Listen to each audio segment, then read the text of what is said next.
신약성경 312쪽 신약성경 312쪽 에베소 3장 1절로 13절의 말씀을 다 같이 봉독하신 후에 성가대 찬양이 있습니다.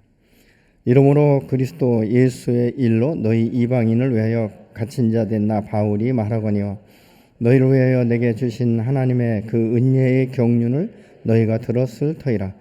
곧 계시로 내게 비밀을 알게 하신 것은 내가 먼저 간단히 기록한과 같으니 그것을 읽으면 내가 그리스도의 비밀을 깨달은 것을 너희가 이제 그의 거룩한 사도들과 선지자들에게 성령으로 나타내신 것 같이 다른 세대에서는 사람의 아들들에게 알리지 아니하셨으니 이는 이방인들의 복음으로 말미암아 그리스도 예수 안에서 함께 상속자가 되고 함께 지체가 되고 함께 약속에 참여하는 자가 됨이라. 이 복음을 위하여 그의 능력이 역사하시는 대로 내게 주신 하나님의 은혜의 선물을 따라 내가 일꾼이 되었노라. 모든 성도 중에 지극히 작은 자보다 더 작은 나에게 이 은혜를 주신 것은 측량할 수 없는 그리스도의 풍성함을 이방인에게 전하게 하시고 영원부터 만물을 창조하신 하나님 속에 감추어져 있던 비밀이 경륜이 어떠한 것을 드러내게 하려 하심이라.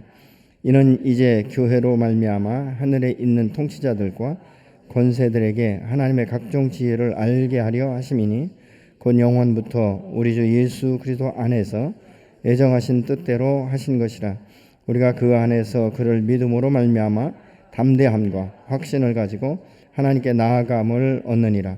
그러므로 너희에게 구하노니 너희를 위한 나의 여러 환난에 대하여 낙심하지 말라. 이는 너희의 영광이니라. 아멘.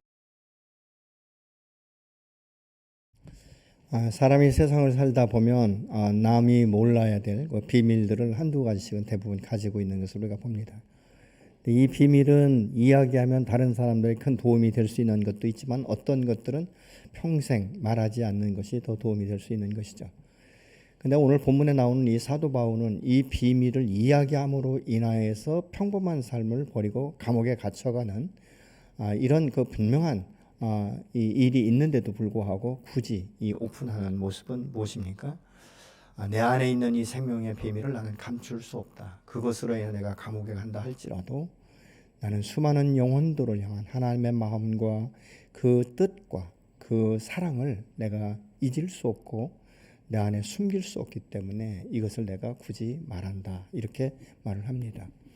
왜 사도 바울이 이런 말을 하냐면 자신이 과거에 예수를 믿기 전에 하나님의 영광을 위해서 나름대로 일한 것이 예수를 만나고 나니까 그것이 얼마나 사악한 것인지, 하나님을 알되 하나님을 잘못 알았고 하나님의 영광을 드러내는 것이 당연한 것이라고 생각했던 그 당연한 것들이 자기가 잘못 해석했고 잘못 이해졌기 때문이다라고 고백을 하고 있는 것이죠.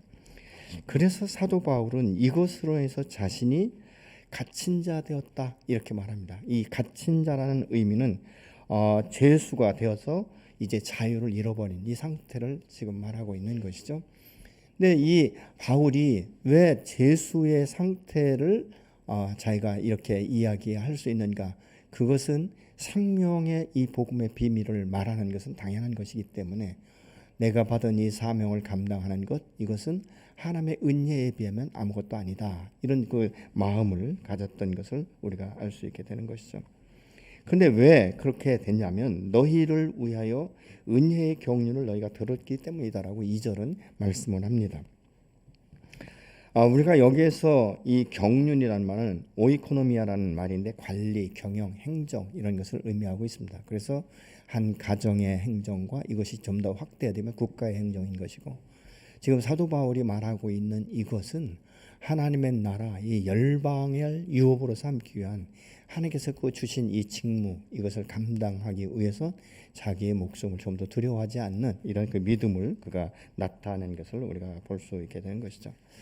이 사도 바울이 그 비밀이라고 말하는 것은 이 과거 구약 시대 때는 하나님의 선민 이스라엘 백성들에게만 이 구원이 있는 것으로 생각했지만 하나님께서 죄로 인하여서 하나님과 관계가 깨어지고 분리된 상태의 모든 인류를 위해서는 누군가 대신 이 죄값을 지불해야 되는데 그 죄값을 지불할 수 있는 사람은 이 세상 가운데 없기 때문에, 왜냐하면 모든 사람은 죄를 범하였음에 하나님의 영광에 이르지 못했고 그 죄의 값은 사망이다라고 로마서는 분명히 말씀을 하고 있는 것이죠.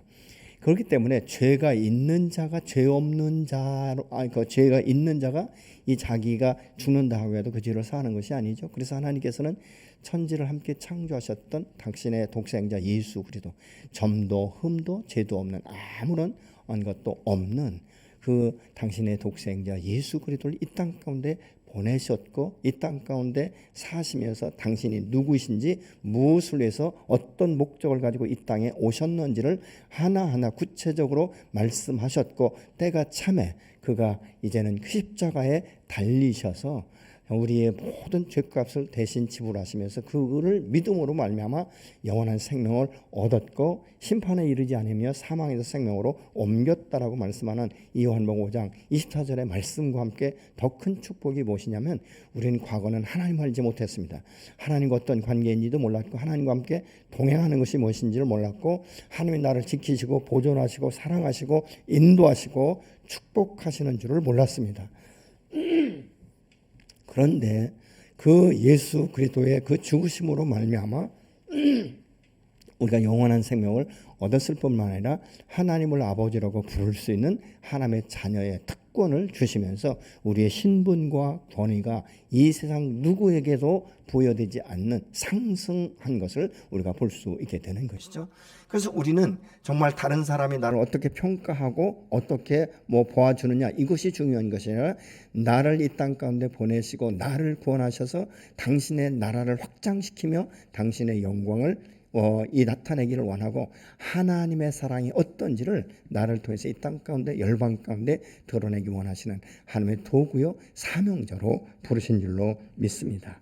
그래서 믿음으로 거듭난 하나님의 사람들은 사명자인데 이 믿음의 눈으로 보는 자의 그의 삶은 아주 좁은 이런 것이 아니라 좀 더 지경을 넓혀가는, 그래서 마음과 생각이 넓어지고 통이 커지고 그래서 도전적이고 열정적이고 그래서 아주 낮은 자존감과 정말 가치 없는 사람으로 그렇게 자신을 생각하던 이 모든 거짓된 메시지를 끊어버리면서 이제 나의 나된 것은 하나님의 은혜며 나를 이 땅 가운데 보내신 그 하나님 안에서 당당하게 살아갈 수 있도록 우리에게 필요한 지혜를 주시고 지식을 주시고 또 힘과 열정을 주시고 도전할 수 있는 이런 믿음도 주시는 줄로 믿습니다. 그래서 예수 안에 거듭난 사람들은요, 이제는 과거의 유령에서 벗어나야 되는 거예요. 너무 세상적으로 묶이지 말고 이제는 좀 더 여유 있게 좀 더 풍성하게 누리면서 살아갈 수 있는, 그래서 우리의 인격과 모든 것들이 성장되어가는 이런 삶을 살아야 되는데, 바울은 자신이 오늘날 그렇게 된 것은 전적인 하나님의 은혜다. 내 지식이나 어떤 지혜나 경험이나 이런 것들이 아니고 하나님의 전적인 은혜인데, 내가 어떤 사람인가를 지금 바울은 디모데전서 1장 13절에서 이렇게 말하고 있습니다. 내가 전에는 회방자요 박해자요 폭행자였습니다. 그러나 그러한 행동은 내가 믿지 않을 때 알지 못하고 한 것이므로 하나님께서 나에게 자비를 베풀어 주셨습니다. 하나님께서 자비를 베풀어 주셨기 때문에 그렇게 하나님을 거역하고 믿음의 사람들 핍박하고 회방하고 교회를 깨뜨리고 이렇게 무지막지하게 살던 자기에게 하나님의 전적인 은혜와 자비를 베풀어 주셔서 오늘날 내가 이제는 제대로 사는 삶이 무엇인지를 깨닫기 시작했다라고 지금 말하고 있는 것이죠. 그러면서 디모데전서 1장 15절에는 나는 죄인 중에 괴수였다, 그렇게 말을 하고 있어요. 그러니까 우리가 예수를 믿으면요, 내가 누구인지 어떻게 행동했는지 하나님에 대해서 어떻게 하나님과 관계했는지 또 이 세상 살아갈 때 내 마음 가운데 왜 그렇게 악함이 있었는지 이런 것들을 깨닫기 시작한다는 것이죠. 그러면서 회개하는 것 아니겠습니까? 그럴 때마다 십자가의 보혈과 그 은혜로 우리를 죄를 사하실 뿐만 아니라 우리를 용납하시고 하나님의 사랑과 은혜 가운데 우리를 품어주시면서 정말 우리의 사악한 마음들이 자꾸 녹아져서 이제는 건강한 마음으로 바뀌기 시작하고 다른 영혼을 돌아볼 수 있는 믿음을 주시고 그 영혼을 사랑할 수 있는 마음들을 우리가 품게 하시는 줄로 믿습니다. 사실 이 사도 바울은요, 이 하나님을 알기 전에는 정말 자기의 소견에 오른 대로 얼마나 나름대로 열정을 가지고 살았는지 모릅니다. 그런데 이 다메섹까지 믿음의 사람들을 핍박하고 잡아오기 위해서 올라가다가 사도행전 9장에 이 큰 이 광명한 이 빛을 보면서 갑자기 눈이 가려지죠. 그래서 그때 이렇게 질문합니다. 당신은 누구십니까? 이렇게 질문하죠. 그분이 누구인지를 모르기 때문에 그때 주께서 말씀합니다. 나는 내가 핍박하는 예수다. 여기가 이제 사도 바울의 인생의 터닝 포인트예요. 내가 핍박하던 예수, 그분은 죽은 것이 아니라 정말 믿음의 사람들이 이야기했던 대로 사망 권세를 깨뜨리고 부활하신 그 주님, 그것을 내가 부인했는데 내가 실제적으로 이제 그 주님을 만났다는 것이죠. 그러면서 바뀌기 시작합니다. 그래서 디모데전서 1장 14절은 이렇게 말합니다. 우리 주의 은혜가 그리스도 예수 안에 있는 믿음과 사랑과 함께 넘치도록 풍성했다. 아무 자격 없는 자기를 하나님께서 어떻게 그렇게 사랑하셨는지, 그 모든 죄악들과 그 악함을 다 제하시면서 나는 너를 사랑한다. 나는 너를 사랑하는 예수다. 이렇게 말씀하시는 그 하나님의 은혜를 경험하기 시작한 것이죠. 바울이 비로소 예수를 만나는 이 비밀을 깨닫기 시작했어요. 그런데 이 비밀을 가슴에 묻어둘 수가 없는 거예요. 누군가에게 전하고 싶은데 하나님께서 특별히 바울을 부르면서 너는 이방인의 사도다. 이방인들에게 가서 복음을 증거해야 된다라고 말씀하고 있죠. 그러면서 계시된 말씀이라고 지금 말하고 있습니다. 이 계시라는 것은 무엇이냐면 아포칼립시스라는 말인데 덮개를 덮다 이런 것이거든요. 근데 계시는 뭡니까? 덮여진 것을 열다. 그러니까 열어 보여주다. 이런 의미를 가지고 있습니다. 그렇기 때문에 이 기록된 말씀이 풀어지는 것은 인간의 지혜와 지식과 어떤 경험 이런 것이 아니라 전적인 하나님의 은혜로 성령을 통해서 말씀들이 열려지기 시작하고 이해가 되기 시작하고 깨달아지면서 아멘이 되어지는 이런 역사들이 저 여러분 안에 있어지는 줄로 믿습니다. 여러분 이것이 지식이 많고 지혜롭고 이렇게 세상적인 많은 경험이 있는 사람들에게만 해당된다면요. 유수한 대학에 나온 사람들이 더 많이 이 말씀을 알 것 아니겠습니까? 근데 그들은 성경을 읽을 때 그냥 좋은 말씀으로 읽는 것이지 이 말씀이 진리며 이 말씀이 생명이며 이 말씀이 죽은 영혼을 살린다는 이 사실을 전혀 모르는 상태에서 그냥 좋은 말씀이다. 그래서 공자나 이런 부류에 속한 한 부류의 사람으로 그렇게 인식하는 것들을 우리가 보게 되는 것이죠. 사도 바울은 이것을 하나님의 전적인 은혜 안에서 깨닫기 시작하면서 이방인들에게 복음을 증거한다는 것입니다. 이방인들에게 복음을 증거하는 건 뭐 이렇게 중요한가? 이때 당시에는요, 유대인들에게만 이 율법을 통해서 하나님의 역사가 일어나고 자기들만 선민의식을 가지고 있었어요. 근데 예수가 십자가에 죽고 나서는 모든 인류들에게 이 생명의 복음이 증거될 때마다 부활의 생명으로 거듭나는 역사가 있다는 것을 지금 말씀하고 있는 것이죠. 그렇기 때문에 특별히 이 예수님의 수제자라고 말했던 베드로도 이 주님께서 이방인에게 가서 복음을 증거하라고 할 때 처음에 거부하는 것을 우리가 사도행전 10장을 통해서 알 수 있게 되는 것이죠. 이 가이사랴의 이 고넬료라는 이 이방인인데 이 사람은 이탈리아의 백부장 군대 장관이었거든요. 근데 얼마나 이 경건한 사람인지 날마다 하나님 앞에 이방인으로서 예배를 드렸어요. 근데 이 하나님께서 이 욥바에 베드로가 내려가서 기도하는데 환상을 보여주십니다. 근데 첫 번째 환상을 보면서 베드로가 나는 하나님 안에 거룩한 영을 가지고 있기 때문에 부정한 음식을 먹을 수가 없습니다. 근데 하나님께서 계속 반복적으로 세 번째 보여주시면서 이렇게 말씀하죠. 너는 내가 정결하다는 것을 내가 부정하다라고 말할 수 있겠느냐.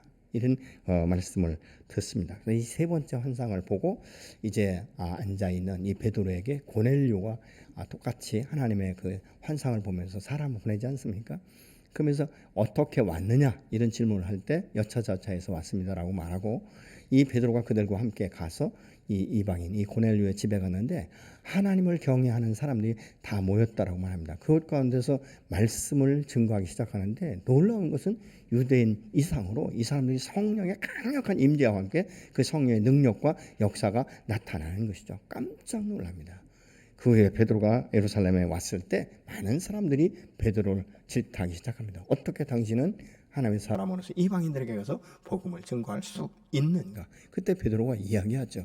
나는 내 스스로 자원해서 간 것이 아니라 성령께서 내게 환상을 보여주셨고 말씀하셔서 더 이상 내가 어찌할 바를 모를 때 하나님께서 이 사람을 고넬료를 통해서 사람을 보내셨고 내가 가서 복음을 증거했는데 얼마나 성령의 강력한 임재가 있는지 그들이 회개하는 이런 모습들을 보았다라고 말하는 것을 우리가 볼 수 있게 됩니다. 그래서 그런 이 어떤 사람들이 갖고 있는 이 잘못된 이 마음들을 바꾸는 것을 우리가 볼 수 있습니다. 이 고정관념의 틀을 깨트리는 것을 볼 수 있는데 사도행전 10장 28절 29절의 말씀을 보시겠습니다. 이르되 유대인으로서 이방인과 교제하며 가까이 하는 것이 율법인 줄을 너희도 알거니와 하나님께서 내게 지시하사 아무도 하시기로 부름을 사양하지 않고 왔노라. 묻노니 무슨 일로 나를 불렀느냐. 그때 이제 고넬료가 이제 이야기를 하기 시작하죠. 사실 이 부활의 생명의 이 복음이 더 이상 선민 의식으로 가득 찬 이스라엘 백성들에게만 있는 것이 아니라는 것이죠. 예수 그리스도가 이 땅 가운데 오시고 십자가의 그 사건을 통해서 이후에는 유대인이나 이방인이나 누구든지 예수 그리스도를 통해서만 구원이 있는 것이지 선택받은 백성이라고 해서 그 자체가 구원이 되는 것은 아니라는 것을 우리가 알 수 있게 되는 것이죠. 그래서 사도행전 1장 8절에 보면 오직 성령이 너에게 임하시면 권능을 받고 온 예루살렘과 온 유다와 사마리아 땅 끝까지로 복음의 증인이 되라고 말씀하실 뿐만 아니라 마태복음 28장 20절에서는 너가 사명을 감당하는 그날까지 세상 끝날까지 내가 너희와 항상 함께하리라고 말씀하고 있는 것이죠. 여러분 그래서 이 복음은 성령의 도우심, 성령의 역사심으로 말미암아 우리가 이 부활의 생명을 증거할 때 많은 사람들의 마음의 문이 열리기 시작하는 것이죠. 아, 내가 죄인이었구나. 이것을 깨닫기 시작하고 회개하는 이런 역사들을 우리가 보게 됩니다. 그래서 이 믿음의 사람들은 우리가 예수 밖에 있을 때 그런 사고방식이 아니라 이제 그 사고의 틀을 깨뜨리면서 하나님 안에서 하나님이 내게 주신 사명과 축복이 무엇인지 그리고 어떻게 살 때 하나님이 나를 인도하시고 나를 통해서 당신의 영광을 드러내시는지를 알아가야 되는 거예요. 여러분이 예수 믿는 사람들은 그렇기 때문에 자꾸 자기중심적인 이 마음, 소극적인 마음, 어떤 열등의식이나 자존감이 낮은 자존감 가운데 살아가는 이런 마음들을 십자가 앞에 이제는 못을 받고 새롭게 거듭난 사람답게 하나님의 자녀답게 살아가는 이런 부흥의 역사가 저 여러분 안에 있어야 될 줄로 믿습니다. 근데 이 부흥의 역사는 누구에게 일어나는가? 하나님을 신뢰하고 그 안에서 거듭난 하나님의 자녀인 것을 분명히 본인이 알고 과거에 내가 가지고 있었던 가치관과 세계관과 이런 모든 것들을 이제 새로운 가치관과 새로운 세계관을 가지고 우리가 이 살아가는 이럴 때 이 지경이 자꾸 넓혀지는 것을 볼 수 있어요. 그래서 예수 믿는 사람들은 자꾸 위축된 심령 가운데 나는 뭘 해도 안 된다, 나는 부족하다, 뭐 나는 뒤에 나를 도와줄 수 있는 백그라운드가 없다, 이런 말들에 대해서는 여러분 그 모든 거짓 메시지로 알고 끊으셔야 돼요. 왜요? 내 뒤에는 이 세상에 누구도 감당할 수 없고 누구도 도와줄 수 없는 그 강력한 하나님의 역사와 하나님의 그 능력이 나와 함께 동행하시기 때문인 것입니다. 여러분 세상에 우리 부모들이 아무리 돈이 많아도 내 생명까지는 바꿀 수 없지 않습니까? 그러나 내 하나님은 어떻습니까? 나를 얼마나 사랑하시는지 당신의 독생자의 생명까지 아낌없이 내어주시면서 우리에게 주신 메시지가 무엇입니까? 내가 너희를 이만큼 사랑하고 있다라고 말씀하고 있지 않습니까? 우리가 지혜가 부족합니까? 지혜를 구하라고 말씀하고 있지 않습니까? 그러면 정말 지혜 넘치는 그리스도의 그 사랑이 우리 안에서 그 지혜를 주시는 것이지 않습니까? 때로는 여러분 사람을 만날 때도 그냥 내 생각대로 내 계획대로 하다 보면 감정에 이입이 있어서 사람이 감정대로 표현할 때가 굉장히 많아요. 근데 그때마다 우리가 기도할 필요가 있죠. 주님, 오늘 내 입술에 말씀을 넣어 주십시오. 그리고 성령님, 내 마음과 내 생각을 다스려 주셔서 정말 내가 감정을 잘 다스릴 수 있도록 그리고 어떻게 말해야 될지 주님 가르쳐 주십시오. 여러분 이런 기도와 함께 사랑과의 관계를 형성하다 보면요 굉장히 지혜로운 말, 어떤 때 끝나고 나면 내가 어떻게 참았지? 내가 어떻게 그런 말을 할 수 있었을까? 이런 생각들을 나게 하시는 이가 바로 여호와 하나님이신 줄로 믿습니다. 근데 사도 바울이 이렇게 한 목적이 무엇인가?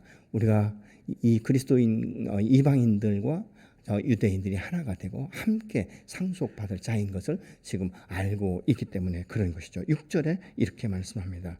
이는 이방인들이 복음으로 말미암아 그리스도 예수 안에서 함께 상속자가 되고 함께 지체가 되고 함께 약속에 참여하는 자가 된다. 이렇게 말씀하고 있어요. 그래서 이 6절 한 구절에 함께라는 단어가 반복적으로 3번 나오는 것을 우리가 볼 수 있는데, 이 그리스도의 비밀을 이방인들이 함께 하나님의 상속자가 되고 함께 지체가 되고 함께 약속에 참여하는 자가 된다라고 말씀하고 있지 않습니까? 그렇기 때문에 예수 그리스도 안에서 부활 생명으로 거듭난 자들은 유대인이나 이방인이나 누구든지 한 몸을 이룰 수 있는 공동체가 되는데, 이것은 우리가 각자를 보면 교회다 이렇게 말할 수 있죠.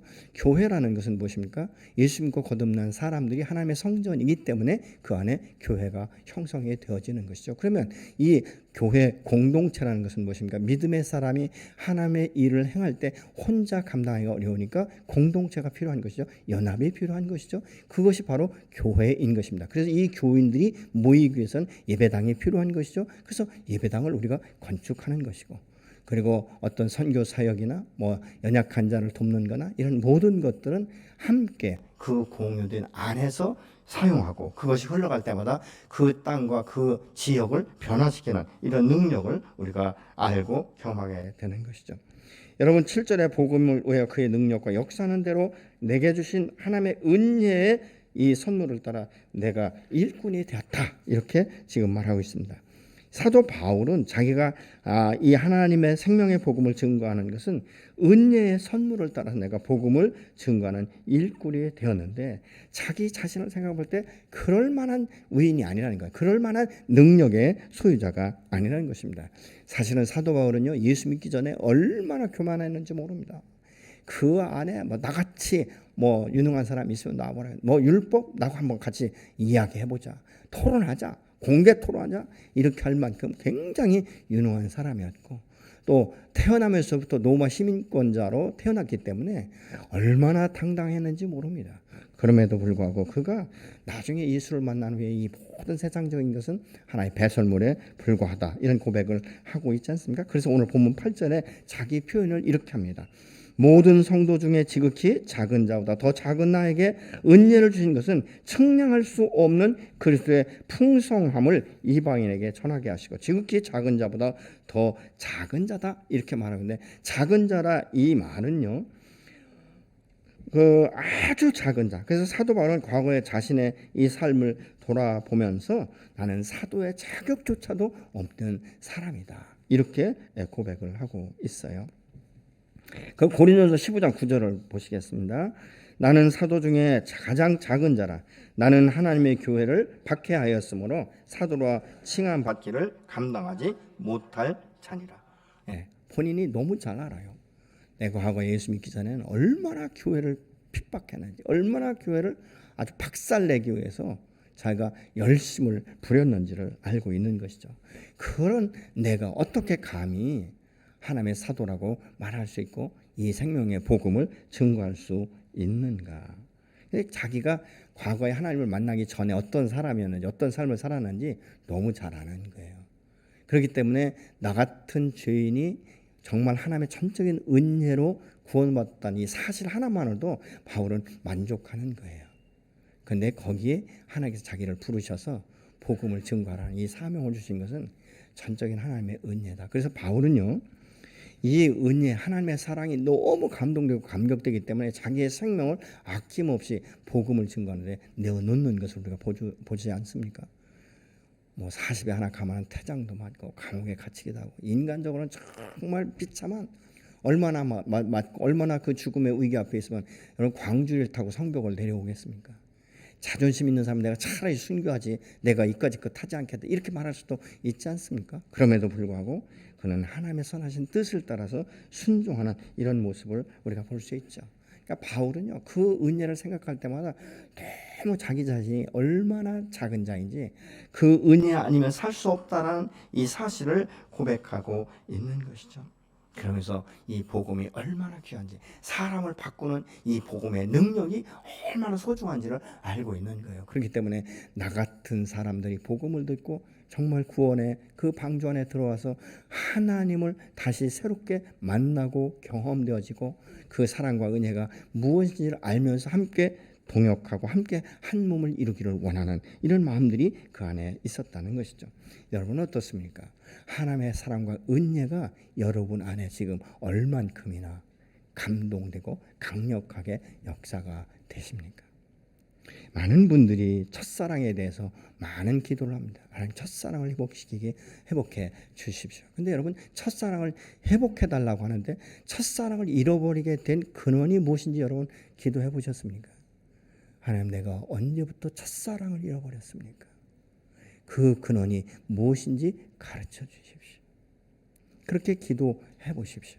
그러면 그 근원을 알게 될 거예요. 어떤 분들은 세상 일이 너무 바빠서, 어떤 분들은 이 물질을 우선 모아야 된다는 이 물질 때문에 묶여서, 때로는 어떤 명예나 어떤 권세나 어떤 세상에서 이 직장의 어떤 승진 때문에 놓칠 수도 있는 것이죠.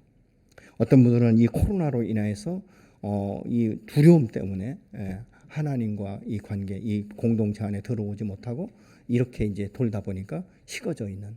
그래서 스스로를 이제 하나님의 은혜의 그 의미를 잃어버린 경우도 있는 것이죠. 여러분 교회는 믿음의 공동체고 거듭난 사람들을 통해서 오늘 또 복음이 멈출 수 없는 생명의 복음으로 흘러가야 될 줄로 믿습니다.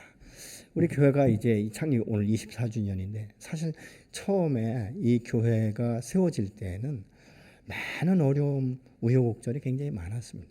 지난번에 제가 가끔은 말씀드리지만 병들고 연약하고 아무것도 없는, 도와줄 사람도 없고 기도로 중보해 줄 사람도 없고, 정말 마음의 소원은 내 평생의 소원이 개척 한 번 하고 죽는 건데 그거는 소원일 뿐이지 현실적인 환경을 볼 땐 아무것도 이룰 수 없는, 힘도 에너지도 능력도 없는, 또 어떻게 보면 이 수완도 별로 없는, 내가 어떻게 이 교회를 정말 하나님의 그 말씀 앞에 내가 순종해 갈 수 있을까? 돈도 없고 아무것도 없으니까 그렇다고 해서 먼저 있던 그 대형 교회에서 성도들이 수십 명씩 한 100여 명씩 따라 나오는 것도 아니고 아무도 없는 상태에서 어떻게 할까? IMF 때문에 모든 것이 다 고가로 이렇게 상향 조정된 이 상태에서 어떻게 할까? 결국은 저희 집에서 예배를 시작했죠. 온전지 못한 상태에서 교회에서 예배를 드리기 시작하고 좀 더 부흥되다 보니까 전도가 더 이상 안 돼서 상가를 넣는데 상가 얻을 돈이 없으니까 어떻게 하면 이것을 할 수 있을까? 그래서 이 월세를 끼고 35평 사방이 다 유리벽인 이곳에서 자리를 잡고 예배를 시작하고, 그것이 하나님의 은혜로 한 사람 한 사람씩 동역하고 머물고 함께 이 선교의 비전을 품은 이 분들이 이제 한 분 두 분씩 함께 모이기 시작하고 쌓여서 이 성전을 건축하지 않았습니까? 이 예배당을 건축할 때도 정말 하나님의 은혜로 건축한 것이죠. 근데 기도할 때 하나님께서 시편 2편 8절의 말씀처럼 열방을 유업으로 주신다는, 온 열방 가운데 온 세상 가운데 생명의 복음을 증거하고 흘려보내고 그것 가운데 교회를 세우고 하나님의 나라가 확장되어지는 이런 꿈과 비전을 주셨기 때문에 오직 한 가지 그 비전을 가지고 시작한 것이죠. 그래서 저희가 집에서 개척할 때부터 선교가 시작된 것입니다. 그런데 시간이 가면서부터 이 선교지가 하나씩 둘씩 늘어나기 시작하고 그들의 요청과 요구에서 우리 성도들이 함께 기도하고 그것 가운데 지교회를 세워주기 시작하고 이것들이 한 개, 두 개 이 세워져 나가는 것을 볼 수 있죠. 오늘도 필리핀의 최낙관 선교사님이 이제 그 문자를 보내셨는데요. 그 교회 개척했던 교회가 이제는 모교회가 되어서 그 현지인들이 모인 이 교회에서 다른 교회 하나를 이제 지교회를 세우게 됐다라면서 정말 기도해달라고 이런 편지가 왔어요. 이 도미니카 같은 데는 IT 난민들이 이제 와서 완전히 노예처럼 이 사탕수수 밭에서 일하는 이분들을 모아놓고 선교사님이 선교를 시작했는데 연락이 왔어요. 형님, 여기 이 지역에 좀 교회를 하나 세웠으면 참 좋겠습니다. 교회가 없다 보니까 모임이 장소가 없는데 비가 오면 그 우게 나무 밑에서 예배를 드리고 하는 이런 것들이 너무 힘듭니다. 그때 우리 성도들과 함께 기도하면서 그 가운데 지교회를 세워주기 시작했죠. 아마 저희 교회를 통해서 아마 이 도미니카에 한 2개 정도의 교회가 세워졌어요. 근데 그 교회를 기점으로 해서 계속적으로 성장하고 부흥되어서 지금 도미니카에는 IT 난민들과 이 도미니카 사람들을 통해서 세워진 교회가 한 40-50개 되어서 하나의 교단이 형성됐다라고 말합니다. 여러분 놀랍지 않습니까?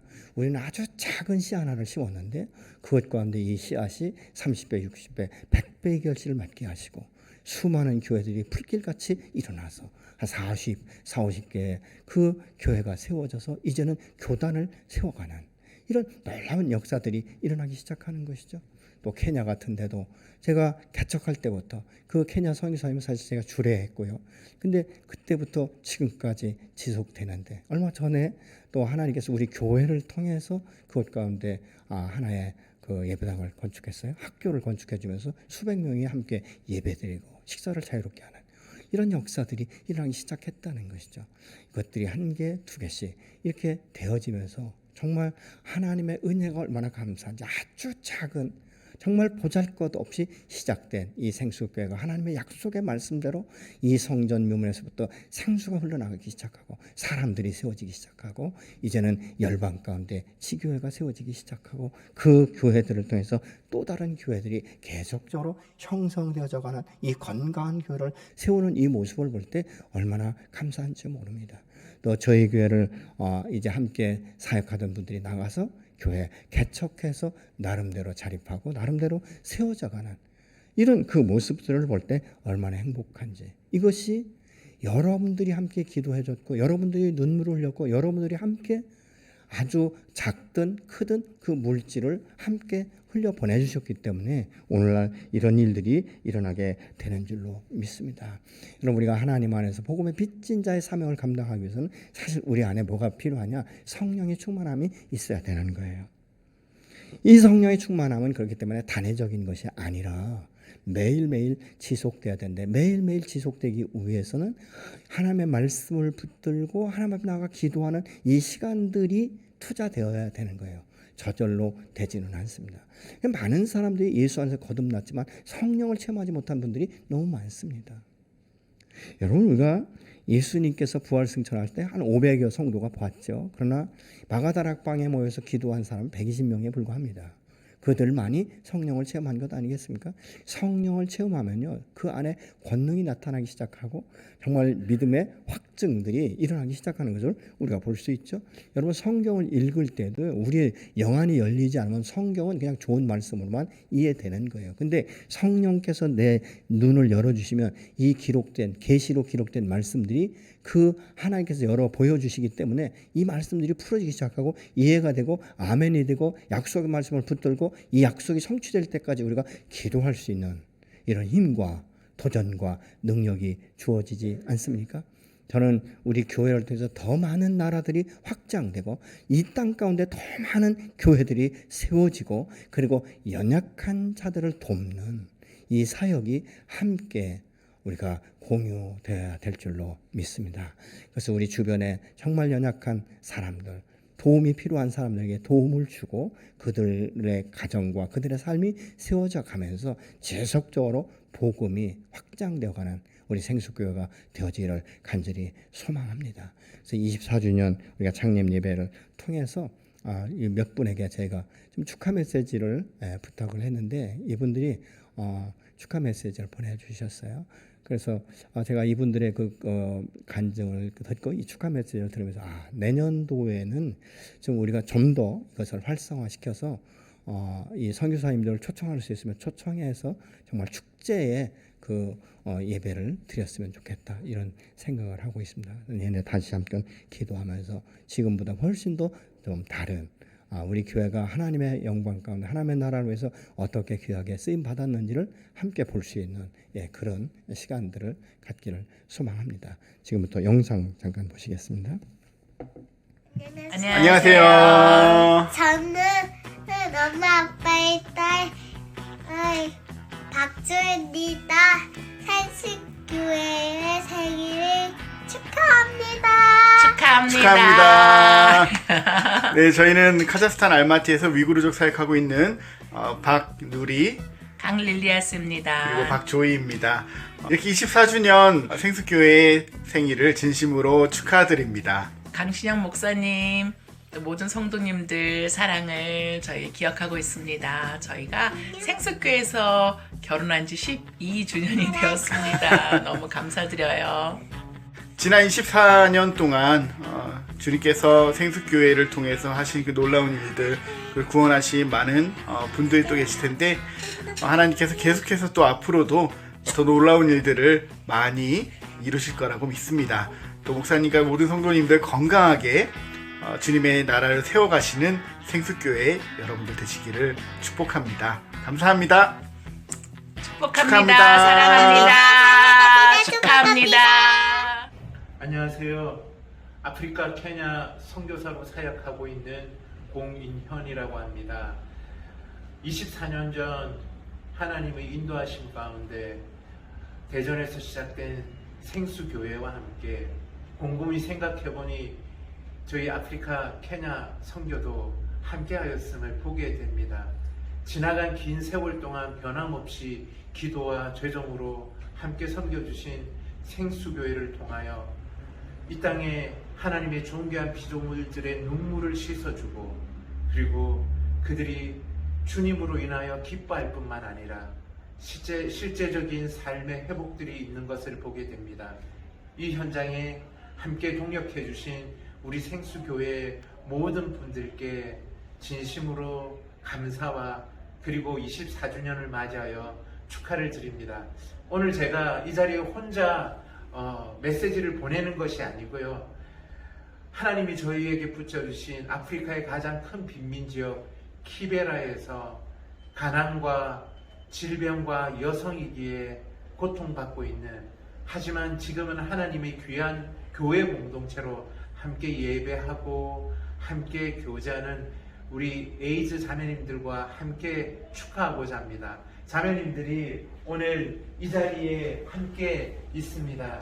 자매님들이 아프리카의 언어로 찬양을 통하여 생수교회의 24주년 기념 예배를 축하하고 감사하고자 합니다. 이 찬양을 통하여 여러분들 안에 주님이 주시는 기쁨이 있기를 간절히 소망합니다. Hi sister. Hi. So can we start blessing song for Korean church? Yes. Okay, let's start. Nasema asante kwa Mungu wangu. Nasema asante kwa wema wako, kwa maana fadhili zako zadumu milele na milele. Amina. Nasema asante. Nasema asante kwa Mungu wangu. Nasema asante kwa wema wako, kwa maana fadhili zako zadumu milele na milele. Amina. Milele na milele.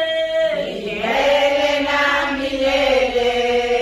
Amina.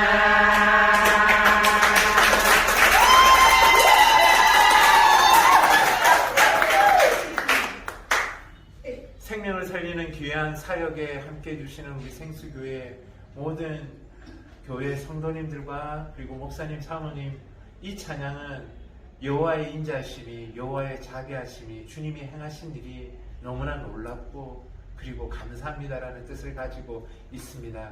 이렇게 주님이 행하시는 생명을 살리는 현장 가운데 생수교회가 변함없이 회복과 구원의 생명의 물을 흘려보내는 공동체가 되어지기를 간절히 소망합니다. 사랑하고 축복합니다. 감사합니다. 와우! 사랑하는 강신영 목사님, 이기선 사모님, 그리고 생수교회 성도 여러분, 생수교회 창립 24주년을 진심으로 축하드립니다.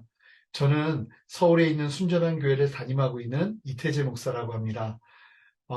저도 20대 중반 때 생수교회가 막 시작했을 때 그 상가에서 작지만 그럼에도 불구하고 마가의 다락방과 같았던 뜨거운 성령의 역사가 있었던 그 은혜의 시간, 생수교회에서의 시간이 지금도 선명하게 남아있는데 벌써 24주년이라니 정말 저도 감회가 새롭고, 저는 이제 개척한 지 3년밖에 되지 않았는데 24년이라는 걸음을 걸어오신 우리 강신영 목사님과 이기선 사모님, 그리고 생수교회 성도님들, 그 걸음이 얼마나 가치 있고 소중한 걸음인지 정말 박수와 응원과 존경의 마음 전해드리고 싶습니다.